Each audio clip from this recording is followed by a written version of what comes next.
Class 11th chemistry में most important question जो half yearly exam में पूछे जाएंगे, और ये क्वेश्चन एनुअल एग्ज़ाम में भी 100% पूछे जाते हैं और हाफ ईयरली एग्ज़ाम में भी हर साल पूछे जाते हैं। तो फर्स्ट है, इसमें न्यूमेरिकल क्वेश्चंस भी है और IUPAC नाम भी है, लॉन्ग क्वेश्चन शॉर्ट क्वेश्चन भी है। हमारा चैनल कक्षा 11th वालों के लिए है, आप इस चैनल को सब्सक्राइब करें ताकि हर वीडियो की नोटिफिकेशन आपको सबसे पहले मिले। इस चैनल पर chemistry, biology, physics, Hindi, English के मॉडल पेपर के आंसर की सोल्व हुई वीडियो अपलोड है, वेरी मोस्ट इम्पोर्टेंट। आप हमारी प्लेलिस्ट चेक करें और वीडियो अच्छी लगी हो तो इसको लाइक और सब्सक्राइब करें। पहला मोस्ट इम्पोर्टेंट है, विकर्ण संबंध को परिभाषित कीजिए। तो इसका है, दूसरे और तीसरे आवृत्ति के कुछ तत्वों में विकर्ण संबंध देखा गया है। दूसरे आवृत्ति के कुछ हल्के तत्व जैसे लिथियम, बेरिलियम, बोरॉन तीसरे आवृत्ति गुणों के तत्वों में समानता रखते हैं, जैसे लिथियम मैग्नीशियम से, बेरिलियम एल्यूमिनियम से और बोरॉन सल्फर से। सेकंड आवृत्ति के तत्व और थर्ड आवृत्ति के तत्व। फिर सेकंड मोस्ट इम्पोर्टेंट आता है ये लॉन्ग क्वेश्चन में, मेडलिफ की आवर्त सारणी की विशेषताएं या महत्व लिखिए। तो इसमें लिखे मेडलिफ की आवर्त सारणी की विशेषताएं निम्नलिखित है। मेडलिफ की आवर्त सारणी में 7 वर्ग और 9 वर्ग है, जिसके कारण किसी तत्व का विशेष अध्ययन करने से उस वर्ग के सभी तत्वों का अध्ययन हो जाता है। सेकंड है, नए तत्वों की खोज करते समय मेडलिफ ने आवर्त सारणी में रिक्त स्थान छोड़ दिए थे, जो भविष्यवाणी की थी कि रिक्त स्थानों में विशेष गुण वाले तत्व आएंगे। तत्वों के गुणों में से संबंध स्थापित करते हुए तत्वों का सही परमाणु भार ज्ञात करने में जो तत्व जिस वर्ग में वर्ग संख्या उसी संयोजकता है। किसी तत्व का परमाणु भार ज्ञात करने के लिए तुल्यांकी भार निकालकर संयोजकता से गुणा करके परमाणु भार ज्ञात किया जा सकता है। परमाणु भार बराबर होता है तुल्यांकी भार मल्टीप्लाई संयोजकता। ये सारे के सारे मोस्ट इम्पोर्टेंट है। फिर आता है हुंड का नियम। तो इस नियम के अनुसार किसी उपकोष के विभिन्न ऑर्बिटल में इलेक्ट्रॉन का युग्मन तभी संभव होता है जब उस उपकोष के सभी ऑर्बिटल एक एक करके इलेक्ट्रॉन में भर जाते हैं और इलेक्ट्रॉन युग्मित होते हैं। तो इलेक्ट्रॉन के दोनों चक्र विपरीत होते हैं। परमाणु क्रमांक SPDF। फिर आता है आयन विभव। किसी तत्व के एक विलंग गैसीय परमाणु की तलस्थ अवस्था में उसके बाह्यतम कोश से एक इलेक्ट्रॉन अलग करने के लिए जितनी ऊर्जा की आवश्यकता होती है उसे उस तत्व का आयन विभव, आयन एंथैल्पी, आयन ऊर्जा कहते हैं। पहला इलेक्ट्रॉन अलग करने के लिए जितनी ऊर्जा की आवश्यकता होती है उसे प्रथम आयन विभव, व दूसरा निकालने के लिए उसे द्वितीय आयन विभव, व तीसरे निकालने के लिए उसे तृतीय आयन विभव कहते हैं। और ये लिख लेना। फोर्थ नंबर पर आता है परमाणु त्रिज्या, संक्षेप में लिखिए। तो किसी आवृत्त में बाएं से दाएं चलने पर परमाणु त्रिज्या घटती है, क्योंकि नाभिक के आवेश बढ़ने के साथ साथ बाह्यतम कोश के इलेक्ट्रॉन की संख्या भी बढ़ती है, जिसके कारण नाभिक के आवेश और बाह्यतम कोश के इलेक्ट्रॉन के बीच आकर्षण बल बढ़ जाता है और इलेक्ट्रॉन इनके बीच की दूरी कम हो जाती है, परंतु शून्य वर्ग के उच्च होती है क्योंकि इनका इलेक्ट्रॉनिक विन्यास उच्च होता है। फिर ये लिख लेना। फिर होती है परमाणु त्रिज्या। किसी वर्ग में ऊपर से नीचे चलने पर परमाणु त्रिज्या बढ़ती है, क्योंकि परमाणु क्रमांक बढ़ने के साथ कोशों की संख्या भी बढ़ती है, जिससे बाह्यतम कोश के इलेक्ट्रॉन और नाभिक आवेश के बीच आकर्षण बल कम हो जाता है। अतः वर्ग में ऊपर से नीचे चलने पर परमाणु त्रिज्या घटती है। फिर आता है इसका एक न्यूमेरिकल। ये वेरी मोस्ट इम्पोर्टेंट है और ये किस तरीके से सॉल्व होता है उसकी एक अलग से वीडियो भी बनी हुई है। आप हमारी प्लेलिस्ट चेक करें और इस चैनल को सब्सक्राइब करें। इस पर क्लास 11 की very most important video upload है हर सब्जेक्ट की। और सेकंड है दिगंशी क्वांटम संख्या L बराबर 3 के लिए सभी क्वांटम संख्याओं के मान ज्ञात कीजिए। फोर्थ है इसका 2D तथा 3F कक्षक संभव क्यों नहीं है। आप इनके स्क्रीनशॉट ले लीजिए और ये किस तरीके से सॉल्व होते हैं इसकी वीडियो अपलोड हुई हुई है।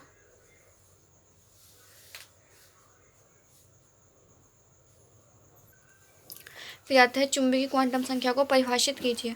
इसे M से प्रदर्शित करती है। क्वांटम संख्या उपकोश में कक्षक के अभिविन्यास का निर्धारण करती है। चुंबकीय क्वांटम संख्या कहलाती है। जब किसी परमाणु को चुंबकीय क्षेत्र में रखते हैं तो दो कोणीय संरेख के कारण बाह्यतम कोश के प्रभाव से परमाणु का उपकोश या एक अधिक भागों में विभाजित हो जाता है, जिसे ऑर्बिटल का अभिविन्यास कहते हैं। और ये लिख लेना। फिर आता है द्रव्यमान संरक्षण का नियम। ये भी लॉन्ग क्वेश्चन में पूछा जाता है। ये सारे लॉन्ग शॉर्ट सभी है, आप इनको कर लीजिए। इनमें हाफ ईयरली एग्जाम में 100% पूछा जाएगा और ये एनुअल में भी आते हैं क्वेश्चन। वेरी मोस्ट इम्पोर्टेंट है ये सारी। द्रव्यमान संरक्षण का नियम। इस नियम के अनुसार द्रव्य ना तो बनाया जाता है और ना ही नष्ट किया जाता है। इस नियम को अतोवन लाउसन ने 1758 में दिया था। उन्होंने दहन अभिक्रियाओं को प्रयोग अध्ययन पूर्ण करके और फिर ऊपर दिए गए निष्कर्ष पहुँचे कि किसी भौतिक एवं रासायनिक परिवर्तन में कुल द्रव्यमान में वास्तव में अभिकर्मों को उत्पादों को सही मापने और लघुसर द्वारा प्रयोग को ध्यानपूर्वक करने के कारण ऐसा संभव है। फिर आता है गुणित अनुपात का नियम। यह नियम डाल्टन द्वारा सन 1803 में दिया गया था। इस नियम के अनुसार दो तत्व संयोजित होकर एक या एक से अधिक यौगिक बनाते हैं तो एक तत्व के साथ दूसरे तत्व के संयुक्त होने वाले द्रव्यमान छोटे पूर्णांक के अनुपात में होते हैं। जैसे हाइड्रोजन ऑक्सीजन के साथ संयुक्त होकर दो यौगिक जल तथा हाइड्रोजन परऑक्साइड बनाता है। फिर इसकी अभिक्रिया लिख लेना। फिर आता है सेतु या ब्राइस तत्व को परिभाषित करें। तृतीय आवर्त के तत्व 1-7 वर्ग तक जिनके तत्व उस वर्ग के ए व बी उपवर्गों के तत्वों से मिलते हैं। ये तत्व आवर्त फर्स्ट ए व बी दोनों उपवर्गों के मध्य एक सेतु का कार्य करते हैं। इसी कारण इन्हें सेतु या ब्राइस तत्व कहते हैं। ये वेरी वेरी मोस्ट इम्पोर्टेंट है। सारे क्वेश्चन पूरी गाइड में से देख कर लिए गए हैं, तो आप इनका रिविज़न करें। और वीडियो अच्छी लगी तो इसको लाइक और सब्सक्राइब करें। फिर आता है समस्थानिक तथा संभारिक, तो इसका नेक्स्ट टॉपिक है, ये इतना मोस्ट इम्पोर्टेंट नहीं है। फिर हाइड्रोजन की आवर्त सारणी में स्थिति। हाइड्रोजन एक विशिष्ट तत्व है, आप इनके स्क्रीनशॉट ले लीजिए, ऐसे वीडियो बहुत लंबा हो जाएगा।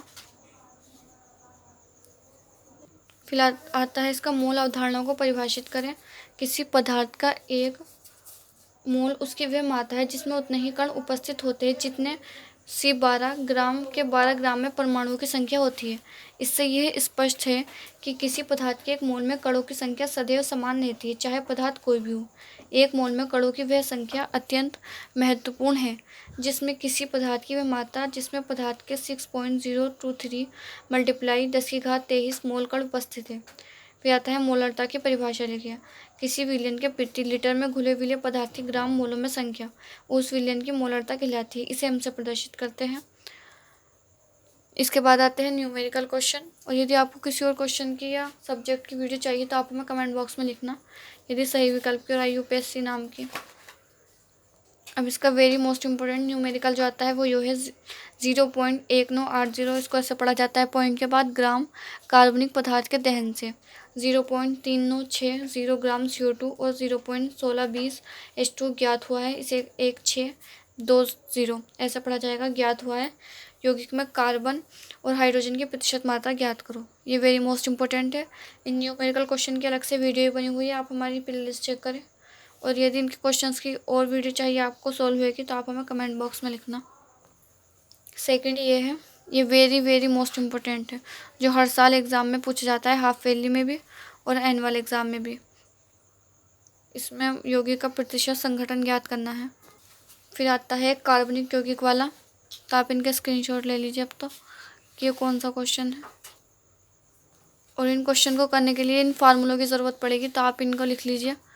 बस इनमें गुणा भाग फर्स्ट सेकंड क्लास वाली है, बस इनके ये याद होने चाहिए। इसमें मोस्ट इम्पोर्टेंट जो है हाइड्रोजन का है, कार्बन का है और सल्फ़र का है। बस ये ज़्यादा मोस्ट इम्पोर्टेंट है इनमें। इसका IUPAC नाम हो गया है, वो अलग वीडियो में इसको समझाया भी गया है, आप उसको चेक करें। उसमें किस तरीके से सॉल्व होते हैं वो दिखाया गया है। और इसकी एक वीडियो और आएगी। और आपको इस केमिस्ट्री में किसी और चीज़ की भी चाहिए तो आप हमें कमेंट बॉक्स में लिखना। वीडियो अच्छी लगी हो तो इसको लाइक करें।